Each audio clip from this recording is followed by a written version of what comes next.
Mga kaibigan, kapatid, naramdaman mo na ba ang bigat ng isang tila walang katapusang balon ng pakikiramay, lamang upang mahanap ang iyong sarili na pinatuyo, maubos, kahit na sama ng loob?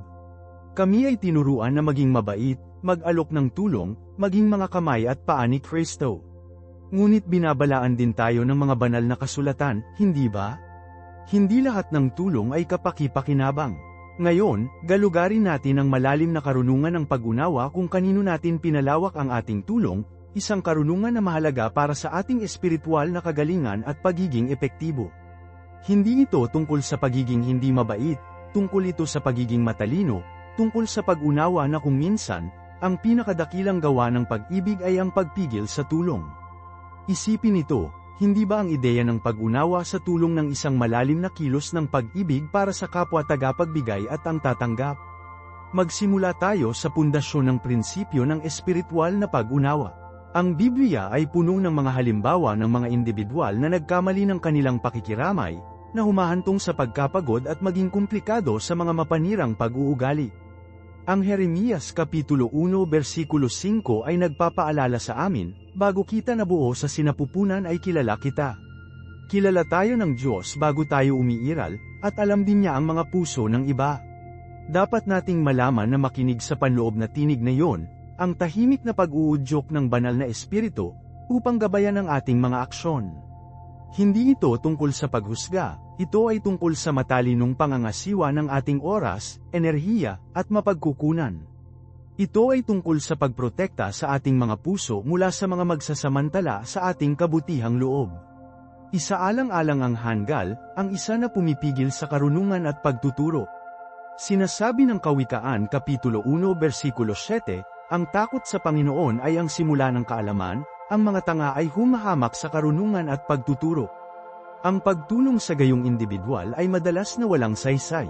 Hindi nila pinahahalagahan ang payo, at ang kanilang mga aksyon ay maaaring i-drag ka sa kanilang butas. Ang iyong mahusay na balak na tulong ay maaaring mapalakas ang kanilang mga mapanirang pattern. Ito ay isang mahirap na katotohanan, ngunit kung minsan, ang pinakamapagmahal na kilos ay ang pagtalikod at payagan silang harapin ang mga kahihinatnan ng kanilang mga pagpipilian. Hindi ito tungkol sa pag-abandona, ngunit tungkol sa pagtatakda ng malusog na mga hangganan. Pagkatapos ay mayroong manipulator, ang Panginoon ng pagkakasala at pagiging biktima. Ang mga individual na ito ay mahusay na gumagamit ng emosyonal na pagmamanipula upang makamit ang kanilang sariling mga dulo. Ang kanilang laro ay upang makaramdam ka ng responsable para sa kanilang mga problema, upang maubos ang iyong enerhiya at mapagkukunan. Ang pagtulong sa kanila ay nagpapatibay lamang sa kanilang nakakalaso na pag-uugali.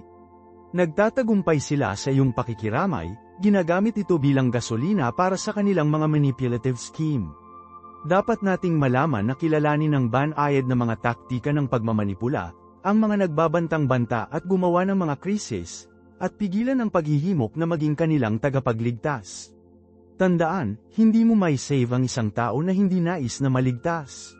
Susunod, suriin natin ang kalikasan ng manlilinlang, ang isa na nagtwist ng katotohanan para sa personal na pakinabang. Ang kanilang mga salita ay madalas na pinahiran sa mga honeyed na pangako, na nagtatago ng isang mapait na core ng panlilinlang.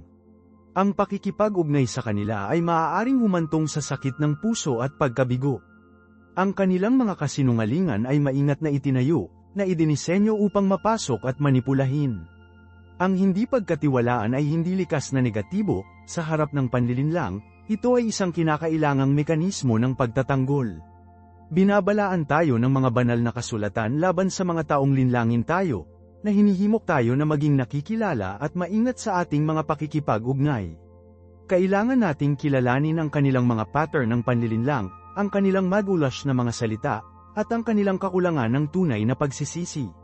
Ito ay isang bagay na protektahan ng ating sarili mula sa kanilang mapanirang impluwensya. Dapat nating malaman na kilalanin ang mga kasinungalingan na sinasabi nila, hindi lamang sa iba, kundi pati na rin sa kanilang sarili. Malalim na masuri ang pagkilala sa mga mapanlinlang na pattern na ito. Kadalasan, ang mga panlilinlang ay nagpapatakbo sa pamamagitan ng isang maingat na itinayo na salaysay, isang kwento na idinisenyo upang makakuha ng pakikiramay at tiwala. Ipininta nila ang kanilang mga sarili bilang mga biktima, hindi patas na nagkamali, walang hanggang hindi pagkakaunawaan. Ang kanilang mga account ay madalas na laced na may hindi pagkakapare-pareho, maliit na mga detalye na hindi lubos na nakahanay, ngunit kung saan ay madaling hindi mapapansin sa harap ng kanilang maliwanag na pagkabalisa. Ito ay kung saan ang maingat na pagmamasid ay nagiging mahalaga. Huwag lamang makinig sa kanilang mga salita, alamin ang kanilang wika sa katawan, ang kanilang tono ng boses, ang banayad na paglilipat sa kanilang pag-uugali.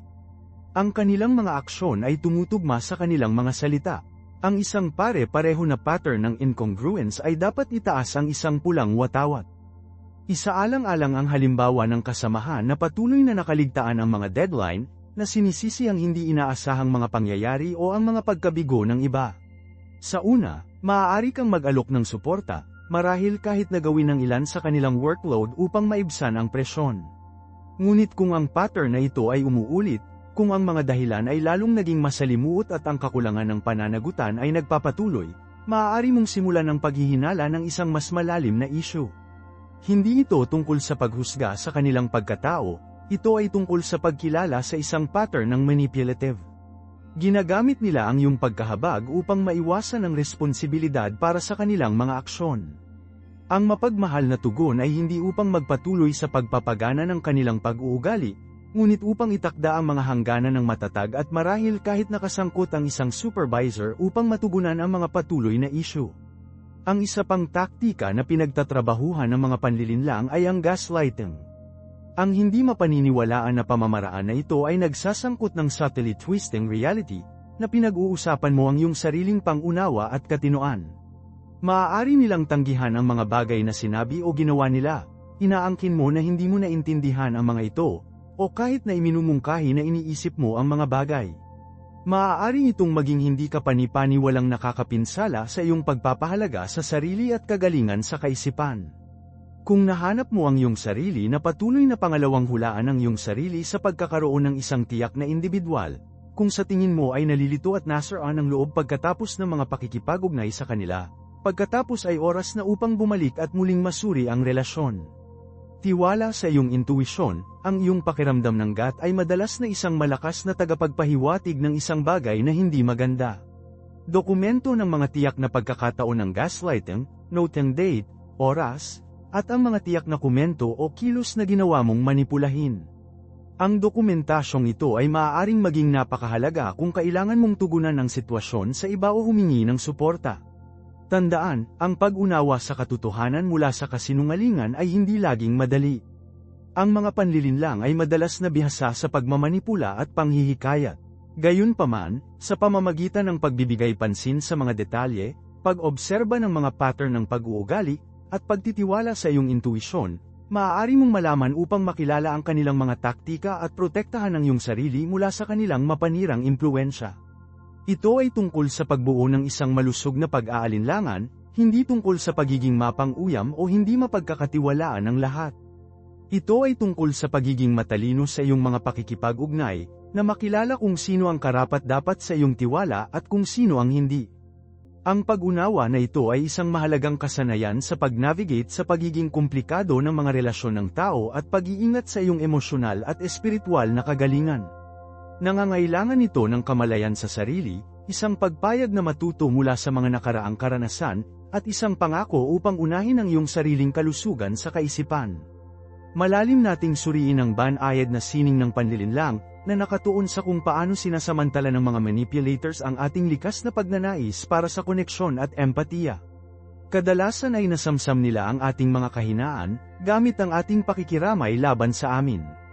Mag-isip tungkol sa kasamahan na patuloy na naghahanap ng iyong payo, ibubuhos ang kanilang mga problema at pagdedetalye ng kanilang napansin na mga kawalang katarungan. Maaari nilang ipinta ang kanilang mga sarili bilang isang biktima, na patuloy na nagtatampok ng kanilang mga kasawian habang subtly pinapahalagahan ang mga nagawa ng iba. Sa una, maaari kang makaramdam ng pakikiramay, nag-aalok ng suporta at paghihikayat. Gayunpaman, kung napansin mo na ang pattern na ito ay nagpapatuloy, na hindi sila tila responsibilidad para sa kanilang sariling mga aksyon, at palaging tila biktima, kung gayon ang mga alarmang kampanilya ay dapat mag-ring. Ito ay isang klasikong taktika ng pagmamanipula, Ginagamit nila ang iyong empatiya upang makakuha ng pakikiramay at potensyal na may bagsak ang pansin mula sa kanilang sariling mga pagkukulang. Ang susi dito ay upang magkakaiba sa pagitan ng tunay na pangangailangan at pag-uugali ng manipulative. Ang tunay na pangangailangan ay nagsasangkot ng isang pagpayag na magtrabaho patungo sa mga solusyon at responsibilidad para sa mga aksyon ng isang tao. Ang pag-uugali ng manipulative, sa kabaligtaran, ay nakatuon sa pagkakaroon ng pakikiramay ng walang balak na pagpapabuti ng sarili. Ang isa pang lugar na dapat bantayan ay ang pagmamanipula ng pagkakasala.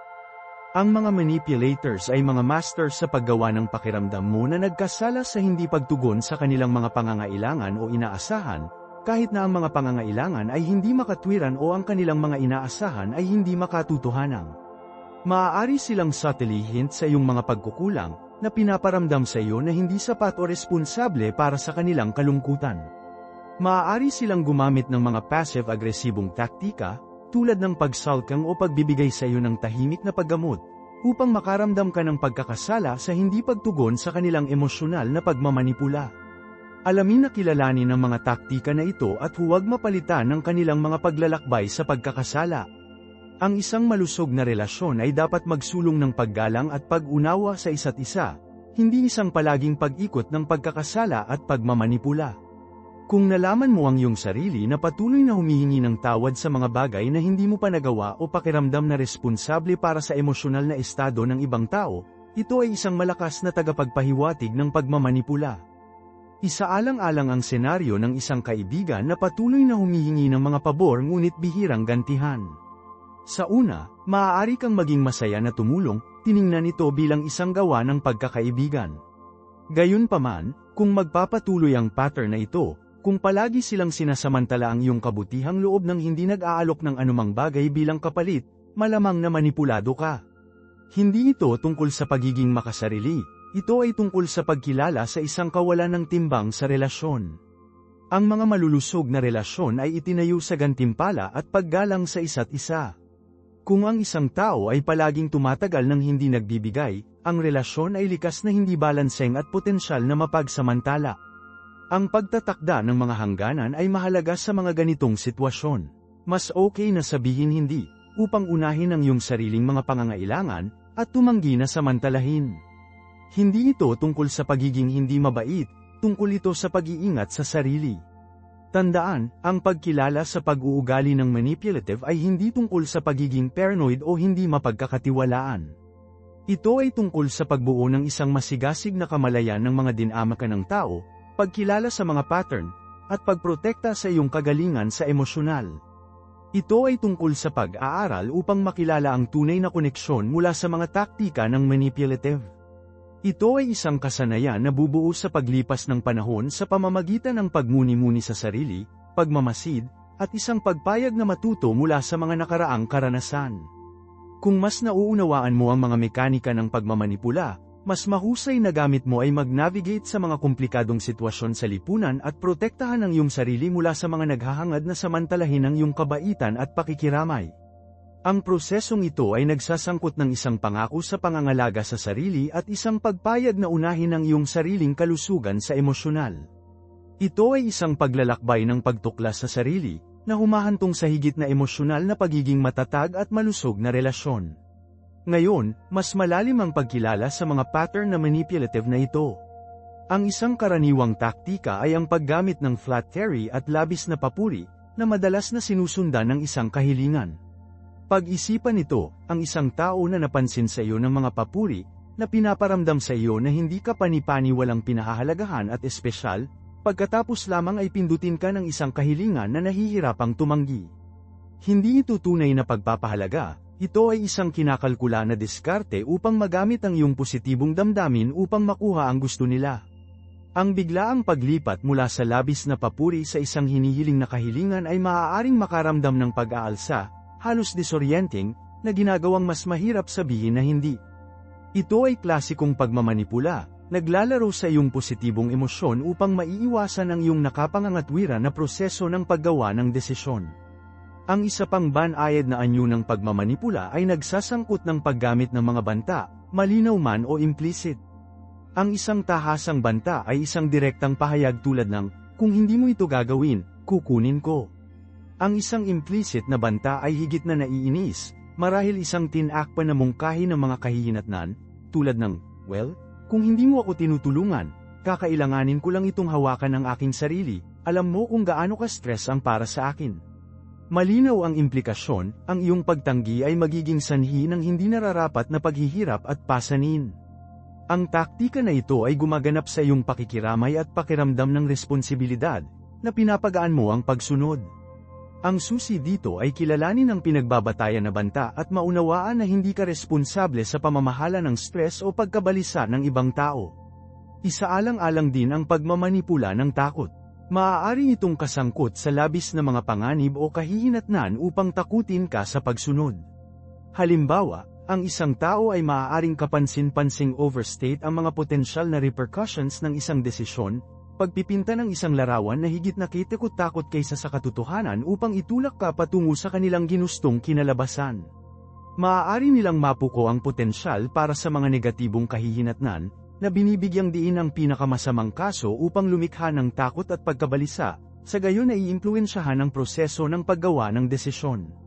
Ito ay tungkol sa pagkontrol sa iyong mga pagpipilian sa pamamagitan ng takot, sa halip na sa pamamagitan ng makatwira na talakayan at pag-unawa. Mahalagang tandaan na ang pagkilala sa mga taktika na manipulative na ito ay hindi tungkol sa paghahagis ng mga hangarin o maging mapang-uyam. Ito ay tungkol sa pagpapanatili sa sarili at pagbuo ng mas malusog na relasyon. Ito ay tungkol sa pagbuo ng iyong emosyonal na katalinuhan at pagkilala sa mga banayad na paraan na maaaring subukan ng mga tao na maimpluwensyahan ang iyong pag-uugali. Ang pag-aaral upang makilala ang mga pattern na ito ay nagbibigay kapangyarihan sa iyo upang gumawa ng mga kaalamang desisyon, upang magtakda ng malusog na mga hangganan, at protektahan ang iyong sarili mula sa pagsasamantala.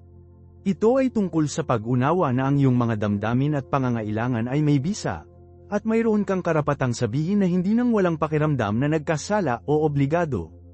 Hindi ito tungkol sa pagiging hindi mabait, ito ay tungkol sa iginiit ang iyong autonomiya at unahin ang iyong kagalingan. Ito ay tungkol sa pagbuo ng mga relasyon batay sa paggalang sa isa't isa, katapatan, at tunay na koneksyon, sa halip na sa pamimilit o pagmamanipula. Kaya, paano natin praktikal na mag-navigate sa mga sitwasyong manipulative na ito?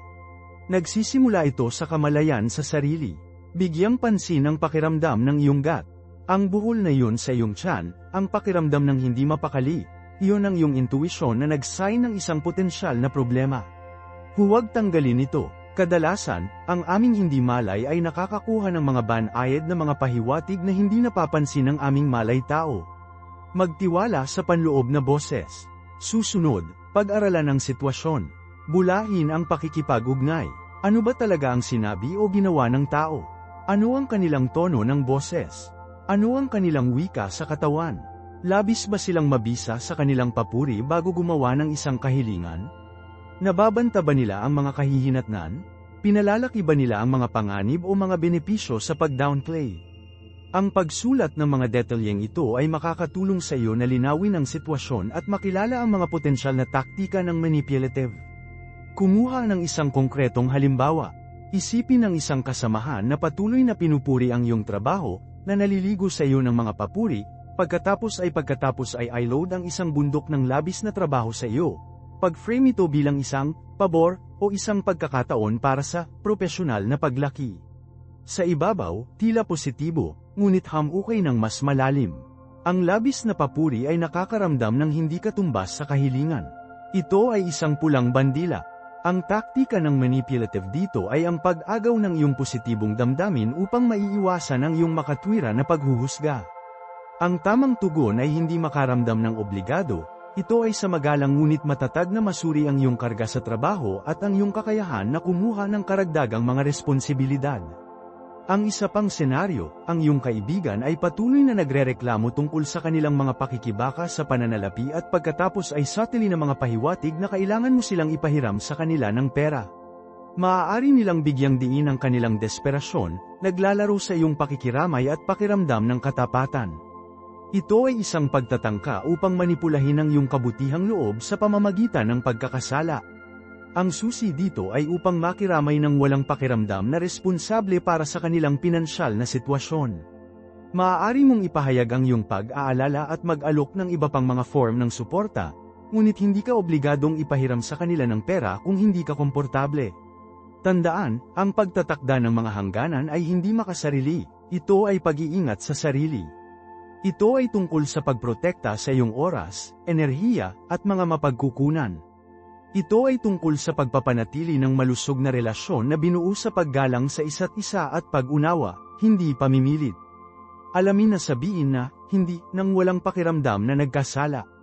Ang isang simple, pinahahalagahan ko ang iniisip mo sa akin, ngunit hindi ko magawa yun ngayon, ay madalas na sapat. Hindi mo na kailangang mag-explain o bigyang katwiran ang iyong desisyon. Ang iyong damdamin at pangangailangan ay may bisa. Ang pagbuo ng mga kasanayan sa komunikasyon ay mahalaga. Ito ay nagsasangkot ng malinaw at magalang na nagpapahayag ng iyong mga pangangailangan at hangganan. Tungkol ito sa pagsasabi ng iyong posisyon ng may kumpiyansa, ng walang pagsalakay o paghingi ng tawad. Isagawa ito sa mga sitwasyon ng mababang pusta bago harapin ang mas mapaghamong pakikipag-ugnay. Ang mas maraming pagsasanay, mas komportable at tiwala na ikaw ay magiging sa pagtatakda ng mga hangganan at pagprotekta sa iyong sarili mula sa pagmamanipula. Tandaan, may karapatan kang sabihin na hindi, at nararapat kang tratuhin ng may paggalang. Hindi ito tungkol sa pagiging hindi mabait, ito ay tungkol sa pagprotekta sa iyong kagalingan at pagbuo ng mas malusog na relasyon. Tungkol ito sa pagtiyak na ang iyong mga relasyon ay batay sa tunay na koneksyon, hindi sa pagmamanipula o pamimilit. Ito ay tungkol sa pag-reclaim ng iyong autonomiya at paggawa ng mga pagpipilian na nakahanay sa iyong mga halaga at iyong pinakamahusay na interes. Mas malalim tayo sa mga nuances ng assertive na komunikasyon. Hindi lamang ito tungkol sa pagsasabi ng hindi, ngunit tungkol sa asterisk paano mo ito sinabi. Ang tono, wika ng katawan, at maging ang iyong pagpili ng salita ay maaaring makabuluhang makakaapekto sa kinalabasan. Ang isang mumbled, hindi naihatid na may slump balikat ay nakikipag-usap sa kahinaan, na nag-aanyaya sa karagdagang mga pagtatangka sa pagmamanipula. Sa kabaligtaran, isang malinaw, tiwala na, hindi, na naihatid na may direktang pakikipag-ugnay sa mata at isang kalmado na pag-uugali, iginiit ng epektibo ang iyong hangganan. Isaalang-alang ang pagkakaiba sa pagitan ng dalawang mga tugon na ito sa isang hindi makatwirang deadline. Tugon isa, oh, wow, iyon ay isang masikip na deadline. Hindi ako sigurado na maaari kong pamahalaan yon. Susubukan ko ang aking makakaya, bagaman. Ang tugon na ito ay walang pagkumbinsi at iniwan ng bukas na pinto para sa karagdagang presyon. Tugon dalawa, ang deadline na yon ay hindi posible na ibinigay sa aking kasalukuyang workload. Talakayin natin ang pag-prioritize ng mga gawain upang matiyak na natutugunan natin ang mga makatutuhanang target. Ang tugon na ito ay malinaw na nagsasaad ng imposibilidad ng pagtugon sa deadline, habang ang proactively na nagmumungkahi ng isang solusyon. Ito ay assertive, magalang, at profesional. Ang pagsasanay sa pagpipilit na komunikasyon ay nagsasangkot ng paggalang sa iyong kakayahang ipahayag ang iyong mga pangangailangan ng hindi agresibo o pasibo. Ito ay isang kasanayan na nangangailangan ng kamalayan sa sarili, pag-unawa sa iyong sariling mga hangganan, at pagsasanay ng iba't ibang mga sitwasyon. Isipin ang paglalaro ng mga sitwasyong ito sa isang kaibigan o kasamahan. Makakatulong ito sa iyo na makilala ang iyong mga kahinaan sa komunikasyon at pinuhin ang iyong diskarte. Isipin ito bilang isang kalamnan, ang mas maraming pag-ehersisyo mo, mas malakas ito. Ang isa pang mahalagang aspeto ay ang pag-aaral upang makilala ang iyong sariling mga emosyonal na nag-trigger. Ang mga manipulators ay madalas na nasamsam sa aming mga kahinaan. Ang pag-unawa sa kung ano ang nakakaramdam sa iyo ng hindi komportable, pagkabalisa, o nagkasala ay makakatulong sa iyo na makilala ang mga taktika ng manipulative at mas epektibo ang pagtugon. Partikular ka bang madaling kapitan ng mga biyahe sa pagkakasala? Nagpupumilit ka bang sabihin na, hindi, sa mga numero ng awtoridad? Ang pagkilala sa mga nag-trigger na ito ay nagbibigay daan sa iyo upang maghanda ng mga countermeasures. Halimbawa, kung ang mga biyahe sa pagkakasala ay nag-trigger sa iyo, maaari kang maghanda ng isang tugon ng maaga, tulad ng, naiintindihan ko ang iyong pagkabigo, ngunit hindi ako makakatulong sa ngayon. Sa wakas, tandaan na ang assertive na komunikasyon ay hindi tungkol sa pagpanalo ng mga argumento o pagkontrol sa iba. Ito ay tungkol sa pagpapanatili ng malusog na relasyon na binuo sa paggalang sa isa't isa.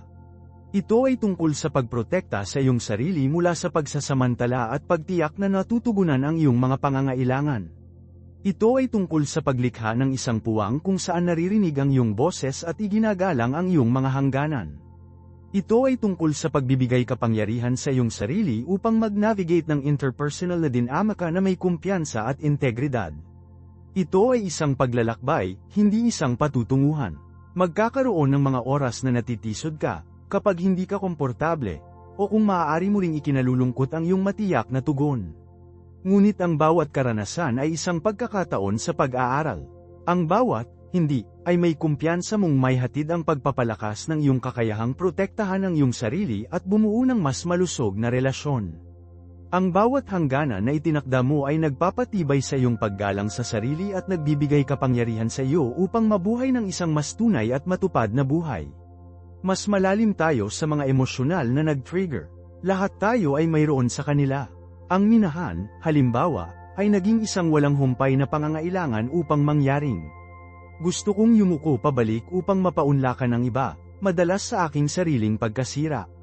Ito ay nagmula sa isang malalim na natatakot na takot sa pagtanggi at isang pagnanais para sa pag-aproba.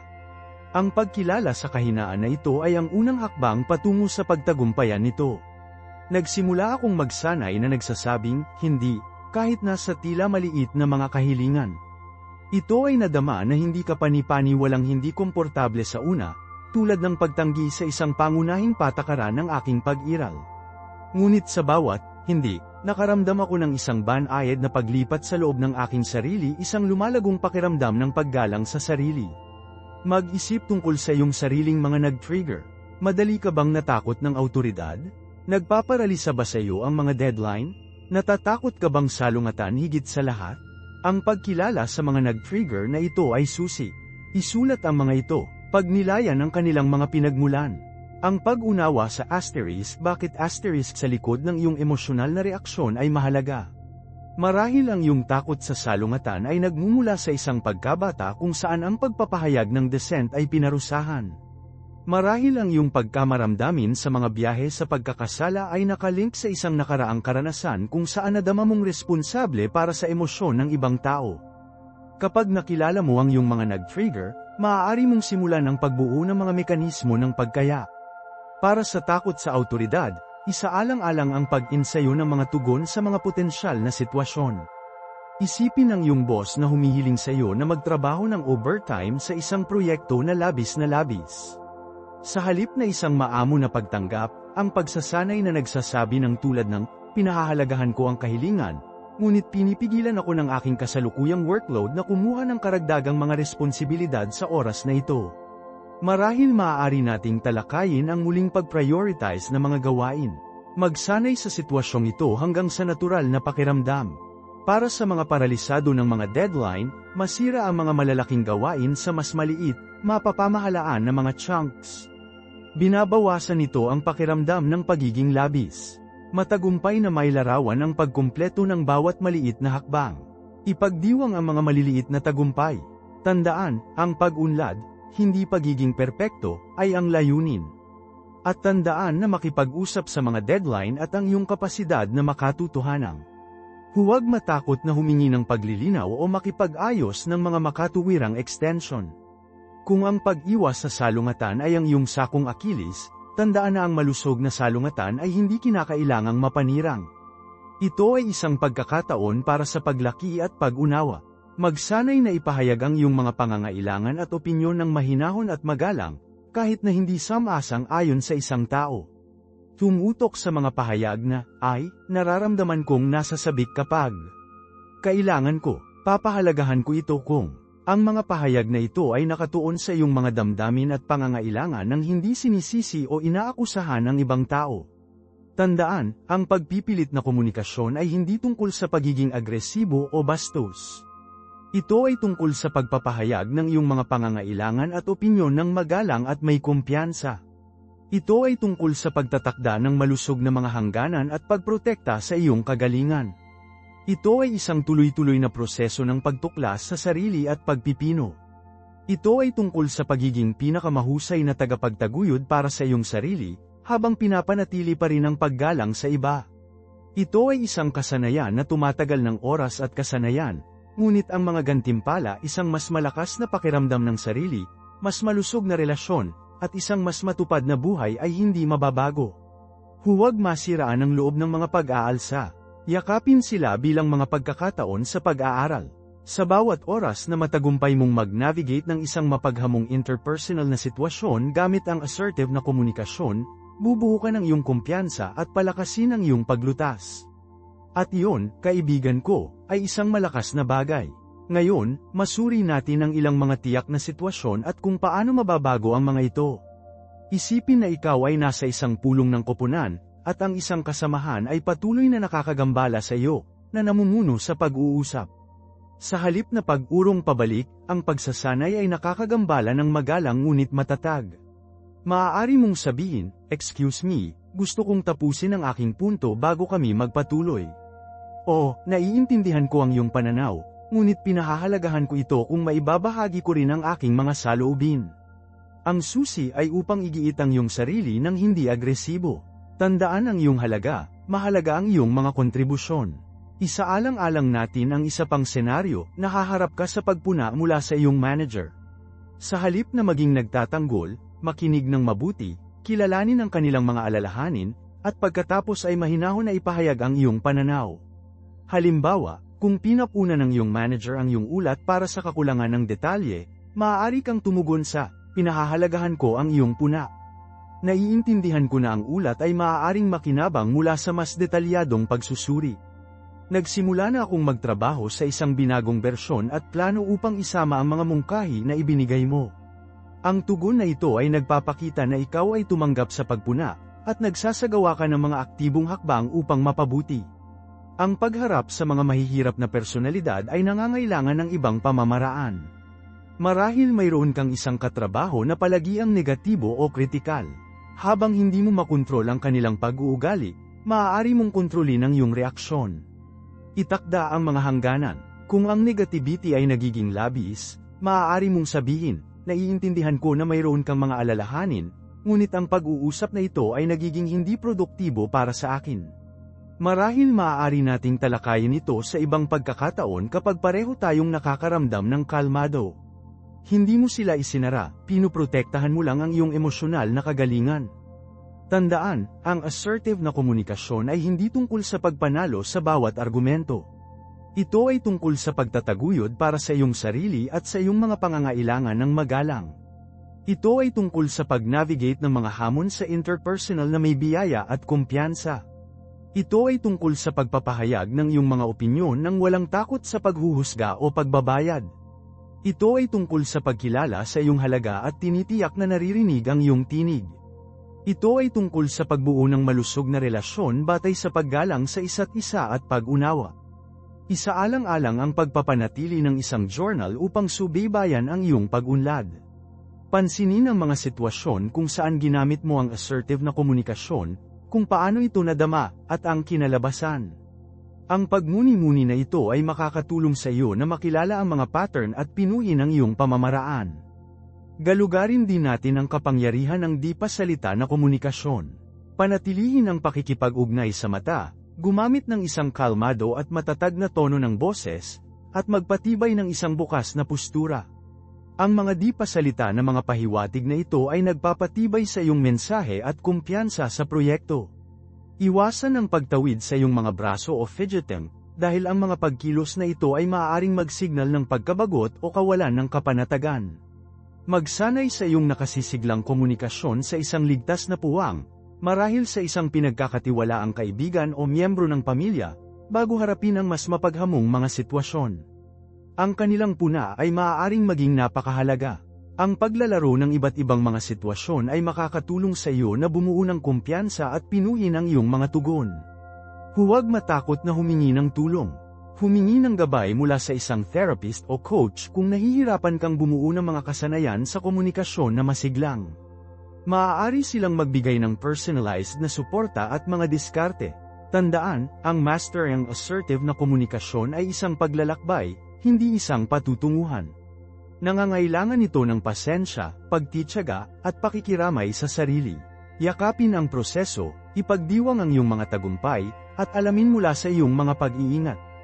Ang mga gantimpala ay nagkakahalaga ng pagsisikap.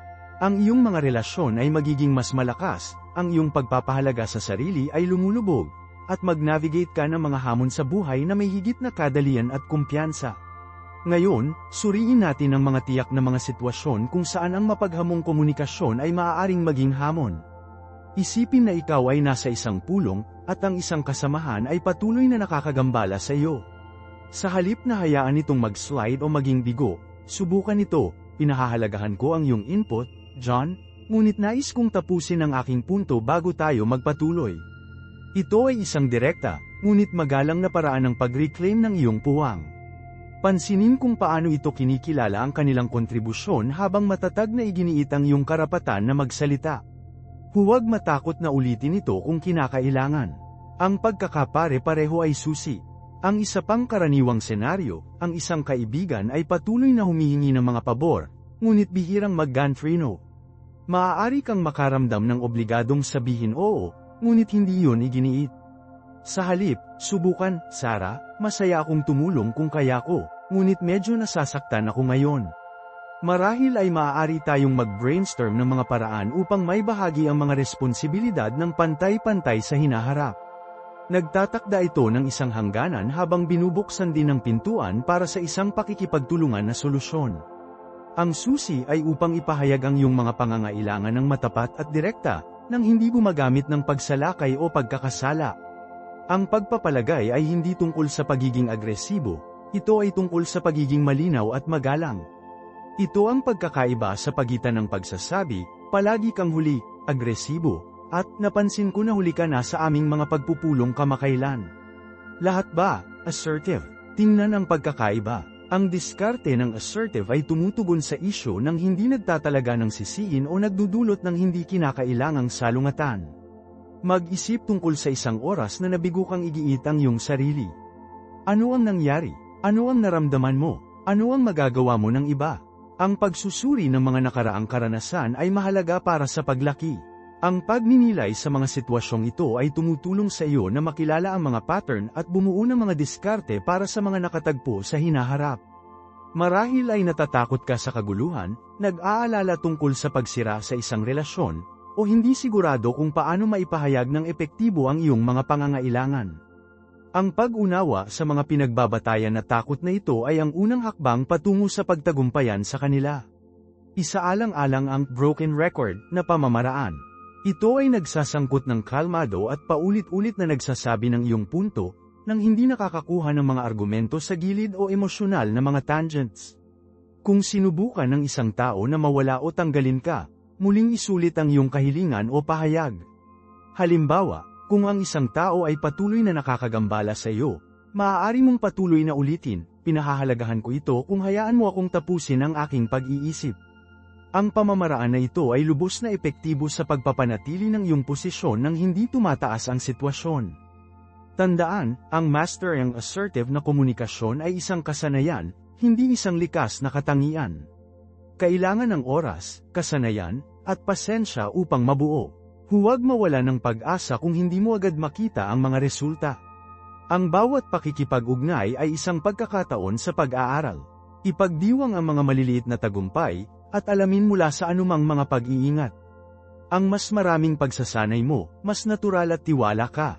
At tandaan, ang paghanap ng suporta mula sa isang therapist o coach ay maaaring makabuluhang mapabilis ang iyong pag-unlad. Maaari silang magbigay ng angkop na gabay at mga tool upang matulungan kang mag-navigate sa mga mapaghamong sitwasyon at mabuo ang iyong kumpiyansa. Malalim nating masuri ang broken record na pamamaraan. Isipin ang sitwasyong ito, sinusubukan mong ipaliwanag ang isang mahalagang detalye sa panahon ng isang pulong ng proyekto, ngunit ang isang kasamahan ay patuloy na nakakagambala sa mga tangential na komento. Sa halip na mab-aigo at mawala ang iyong tren ng pag-iisip, mahinahon mong ulitin, tulad ng sinasabi ko, ang pangunahing elemento dito ay ang pagsasama ng mga module ng alpha at beta. Ang timeline ay nakasalalay sa pagsasama na iyon. Sa bawat oras na makagambala sila, ulitin mo, subtly na inaayos ang iyong pagbigkas kung kinakailangan, ngunit palaging bumalik sa iyong pangunahing mensahe. Huwag makisali sa kanilang mga pagkagambala ng direkta, ay reassert ang iyong punto. Ang pare-pareho na pag-uulit na ito ay maaaring maging nakakagulat na epektibo. Ang susi ay upang mapanatili ang isang kalmado, kahit na tono.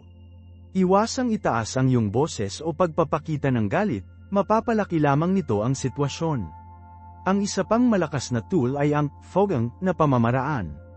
Ito ay nagsasangkot sa pagkilala sa pananaw ng ibang tao nang hindi kinakailangang sam-asang ayon dito. Halimbawa, kung may pumupuna sa iyong trabaho, maaari mong sabihin, "Tama ka, maaari akong lumapit na naiba," nang hindi inamin ang kasalanan o pagbabago ng iyong posisyon. Ito ay nagkakalat ng pag-igting sa pamamagitan ng pagpapatunay ng kanilang mga damdamin habang pinapanatili ang iyong lupa. Ito ay isang paraan upang kilalanin ang kanilang pananaw nang hindi isuko ang iyong sarili. Tandaan, ang assertive na komunikasyon ay hindi tungkol sa mga nanalong argumento, ito ay tungkol sa pagpapahayag ng iyong mga pangangailangan at pagpapanatili ng iyong mga hangganan. Ngayon, isaalang-alang natin ang hindi pangkaraniwang komunikasyon. Ang iyong wika sa katawan ay gumaganap ng isang makabuluhang papel sa assertive na komunikasyon. Panatilihin ang pakikipag-ugnay sa mata, tumayo o umupo ng patayo na may mahusay na postura, at gumamit ng bukas at nakaka-relax na wika ng katawan. Iwasan ang fidgeting o pagtawid sa iyong mga braso, na maaaring mag-signal ng kawalan ng kapanatagan o pagtatanggol.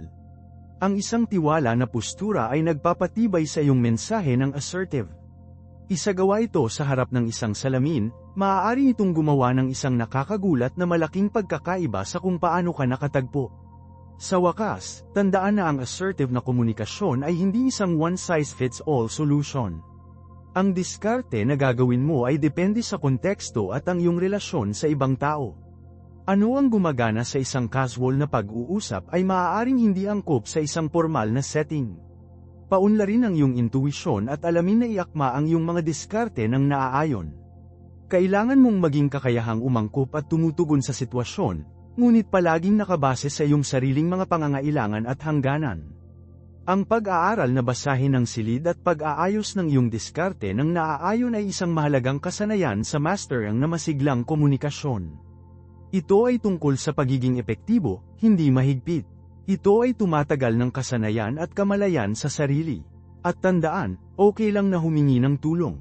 Huwag mag-atubiling humingi ng gabay mula sa isang mentor, therapist, o coach kung nahihirapan ka. Maaari silang mag-alok ng personalized na suporta at mga diskarte upang matulungan kang hone ang iyong mga kasanayan sa komunikasyon. Kaya, ano ang iyong pinakamalaking pag-alis mula sa aralin ngayon sa assertive na komunikasyon? Ipaalam sa akin sa mga komento sa ibaba.